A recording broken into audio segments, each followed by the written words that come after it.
Hey everyone, and welcome back to The Explainer. So today, we're diving into something really unexpected. When you hear the name T.S. Eliot, you probably immediately think of these incredibly dense, super serious, monumental masterpieces of modern poetry, right? Well, today, we're going to flip the script entirely. We are taking a delightful little detour into his lighter side, exploring a poem that absolutely proves even the most serious, heavy-hitting minds have a wildly playful streak. We are hopping aboard the night mail to meet a very special, very furry VIP, Skimbleshanks, the railway cat. All right, welcome aboard. Here's our roadmap for the journey today. We'll start with the man behind the poetry, then look at Old Possum and his cats, before we officially meet the railway cat. After that, we'll see him patrolling the night mail, and finally take a journey through the night.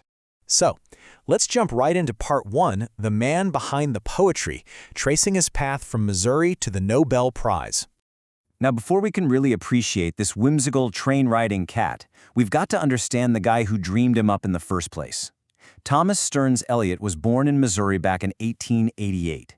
He's famous for moving to England at 25 and becoming a British citizen, but his early childhood in the U.S. was actually pretty tough. He had this condition, a congenital double inguinal hernia, and because of that, he was mostly kept away from all the physical sports and roughhousing that typical kids do. He was quite isolated, honestly. But you know, that isolation had this incredible silver lining. It completely sparked his lifelong obsession with literature. The second he learned to read, he was hooked, completely devouring Mark Twain's Tom Sawyer and these thrilling tales of the Wild West. In fact, his friend Robert Sencourt later shared this perfect little memory, saying young Eliot would often curl up in the window seat behind an enormous book. Just picture that for a second. This quiet, lonely boy, completely cut off from the physical play of the neighborhood kids, just building these massive, vivid worlds inside his own head through the pages of huge books. It's literally the perfect incubation chamber for a future literary genius. And you can really see this foundation building step by step. Born in 1888, and by 1898, he's attending Smith Academy, which was the boys' college prep division of Washington University. They gave him a seriously heavy-duty classical education, Latin, ancient Greek, French, German, the whole shebang.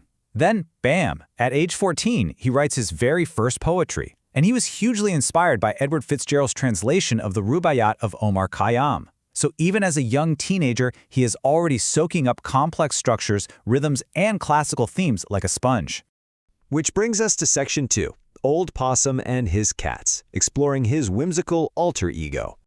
Okay, so we all know Eliot grew up to be an absolute titan of literature. The guy won the 1948 Nobel Prize. He wrote The Wasteland and Murder in the Cathedral, heavy, monumental stuff.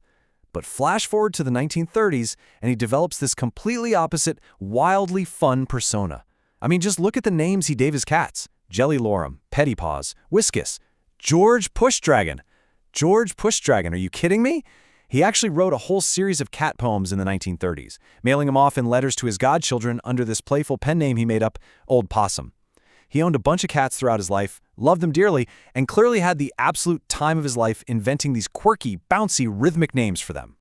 And that perfectly sets up section 3. Let's meet the railway cat, Skimbleshanks. So let me ask you a quick question. When you board a massive train, who do you actually think is in charge?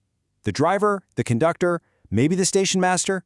Well, in Old Possum's universe, human beings are basically just passengers, or, at best, middle management. The real boss running the sleeping car express. Yeah, he's got 4 legs and a tail. Enter Skimbleshanks. He's described as this bright, incredibly energetic orange tabby cat. And hey, if that name's ringing a bell, it's probably because he became a huge standout character in Andrew Lloyd Webber's 1981 smash hit musical Cats, which is entirely based on Eliot's poems. Skimble's domain is the night mails. The poem sets this hilarious scene where it's 11:39 p.m. and there's absolute panic. There's a whisper down the line, the guards, the porters, even the station master's daughters are running around frantically searching high and low. Why? Because the night mail literally cannot start without him. Finally, at 11:42, out he saunters from the luggage van. He gives one sharp flash of his glass green eyes, the signal goes, "All clear!" and boom, the train is off. Moving on to section 4, patrolling the night mail, keeping order on the train. Now, once this train is actually moving, Skimble isn't just taking a nap in the corner. He's got a very serious job to do. Eliot writes about his ironclad authority, basically saying, you may say that by and large it is Skimble who's in charge of the sleeping car express. He actively paces down the corridors, inspecting all the faces in first and third class. He establishes total control with a regular patrol. He's micromanaging everybody, supervising the driver, the guards, and even the bagmen playing cards. And here's the thing about Skimble. He's got this intense, piercing gaze. The poem warns us he will watch you without winking, and he sees what you are thinking. He absolutely does not tolerate any hilarity or riot on his watch. Because he's roaming the halls, the folks are kept very quiet. Basically, you can play no pranks with Skimbleshanks. As long as he's on board, nothing goes wrong on the Northern Mail. But listen, it's not all strict discipline. Skimble is also the ultimate host. The amenities he guarantees are top-notch. Your little berth is super neat with a newly folded sheet, not a single speck of dust on the floor. You've got a handle you can turn for a breeze, or a crank to shut the window if you sneeze. You can make it dark, you can make it bright. The guard even drops by to politely ask if you want your morning tea weak or strong. And you better believe Skimble is right behind him, making sure they get your order right. But the absolute best part?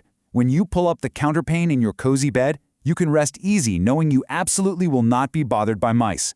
You leave all that dirty work to the railway cat. Finally, Section 5, Journey Through the Night, where we map out the geographic route.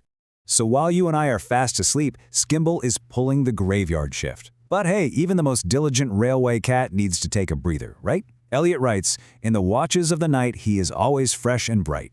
Every so often, he stops for a cup of tea, maybe even a little drop of scotch while he's keeping on the watch. And then, in this stroke of absolute comedic genius, Eliot casually mentions that he occasionally stops here and there to catch a flea. It is just this wonderful, charming mashup of human habits, like knocking back a scotch, with just unapologetic, literal cat behavior." What's really cool is how Eliot grounds all this magic in actual real-world geography, mapping out a literal journey up through the Northern Hemisphere. Let's trace it. So, step 1. While you're asleep, passing through Crewe, Skimble is busy walking up and down the station. Step 2. At Carlisle, he's happily greeting the station master. As we cross into Scotland for Step 3, Dumfries, you might actually catch him chatting with the local police, just in case there's anything they ought to know about. And finally, Step 4. When you arrive at Gallowgate, there's no waiting around, because Skimbleshanks is right there to help you get off the train.